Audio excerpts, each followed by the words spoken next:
Welcome back to Mastering MHA MBA and the final part of Chapter 10. As one Harvard Business Review article put it, hiring good people is tough, but keeping them can be even tougher. In Part 3, we look at the biggest issues reshaping human resources today, from flexibility and the gig economy to how people get paid. Start with what job seekers now want most: work life balance. It is the balance, or the lack of it, between the demands of a career and the needs of your personal and family life. Family friendliness has become a real screening criterion for candidates and a headline feature in every best employer ranking. Companies that ignore it lose people. So, how do employers help? Flexibility is the big lever in when, where, and how much people work.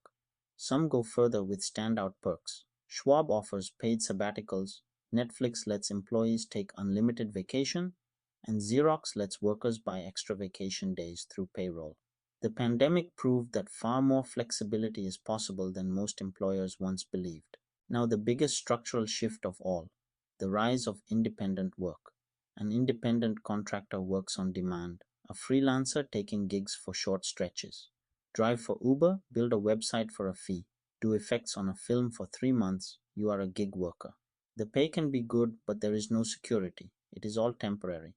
Alongside them are contingency workers, part time and as needed staff, in what some call the permatemp economy.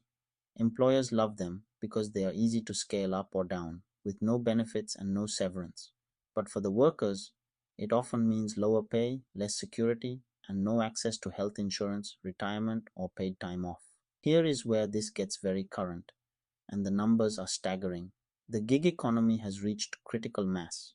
In 2025, around 70 million Americans do freelance work, roughly 36% of the entire workforce, contributing over $1.25 trillion to the economy.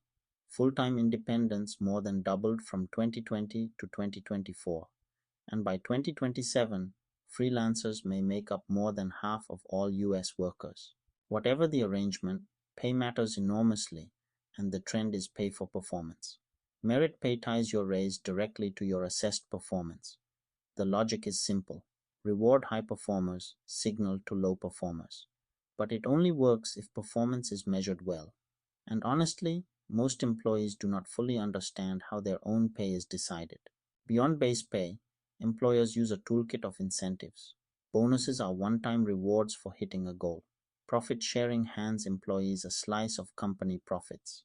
Gain sharing rewards them for cost savings they help create. And stock options give them the right to buy shares later at today's price, tying their future wealth to the company's success. Then there are fringe benefits, and they are a bigger deal than they sound. Health insurance, retirement plans, and paid leave can add up to a third or more of the total cost of employing someone. Many firms now offer flexible benefit plans, letting employees choose the mix that fits their life. Good benefits are a powerful tool for attracting and keeping talent. Finally, where employees organize, there is labor relations, the dealings between employers and unions. It is governed closely by law, and it runs on collective bargaining, the process where representatives negotiate a labor contract covering pay, hours, and working conditions. Even in a gig-heavy economy, the questions of fair pay and worker voice are very much alive. Let us recap Part 3. Work-life balance and flexibility top today's job seeker wish list.